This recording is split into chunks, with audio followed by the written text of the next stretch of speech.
Kayo, sino ang palagay nyo kung magkakatotoo itong prediction o assessment ni Professor Malotikaya? Sino ang babae?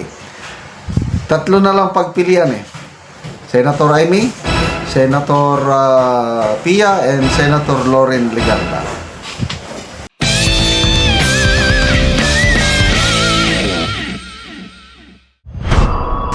Magandang araw mga kaibigan. Bigyan natin ng reaction, opinion itong post ni Professor Malotikaya. 2 minutes ago, bago-bago pa lang, sabi niya, "We will have a first female Senate President soon." Ano ito?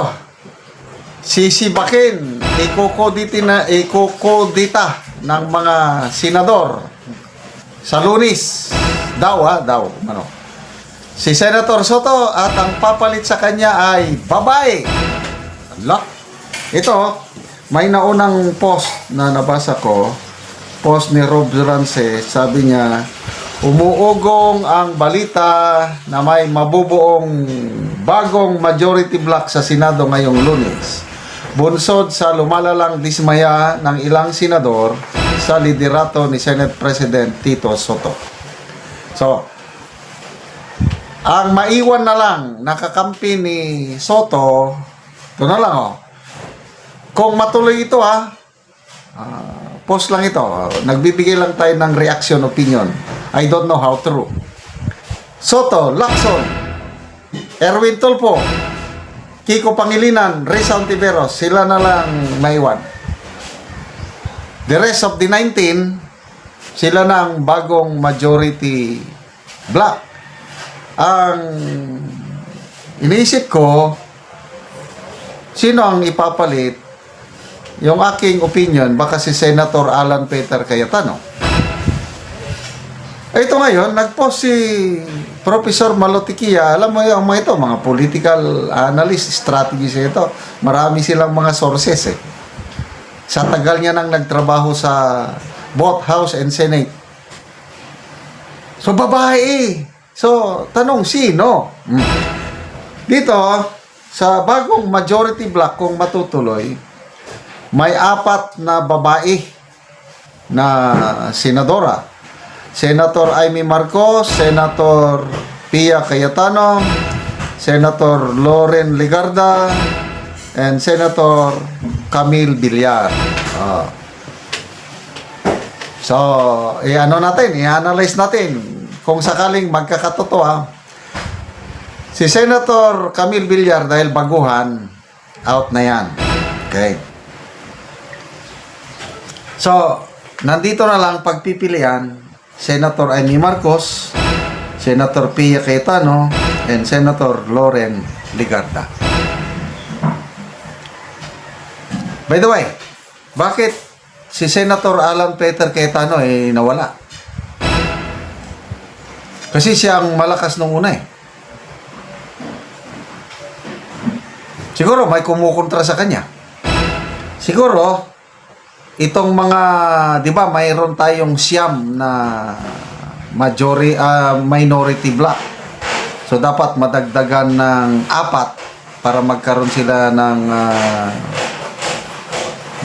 majority. Baka may kumontra kay Senator Alan Peter Cayetano. Kaya baka nagkaroon ng compromise. Baka sabi na, okay, wag na lang ako ang ilagay nyo kasi may kumukontra. Ilagay natin si Senator Pia Cayetano. Baka, yan, pwede. Kaya, ang una kong choice, I might be wrong, baka si Senator Pia Cayetano. Sino ba ang posibleng kukontra kay Alan Peter Cayetano? Pwede si Subiri. Kasi nag-away na yun noon eh. Subiri and Cayetano. Pwede itong Tulfo. Kayo, sino ang palagay nyo kung magkakatotoo itong prediction o assessment ni Professor Malotikaya, sino ang babae? Tatlo na lang pagpilian eh.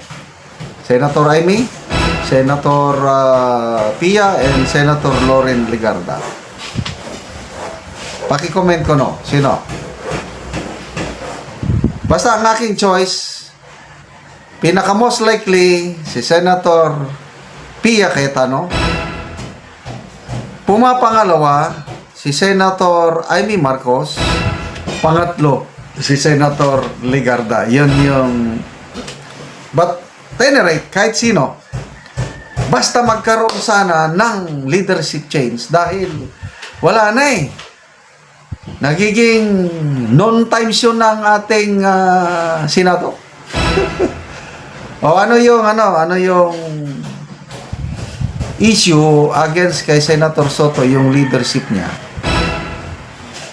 Dalawa lang ang nakikita, tatlo ang nakikita ko dyan eh.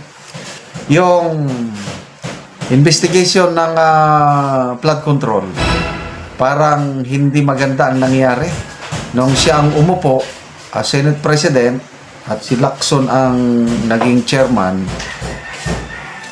Parang lang akin lang ito, parang hindi satisfied ang ibang senador, parang may nagbubulag-bulagang mahinang investigasyon. Ayan ang isang rason sa Blue Ribbon.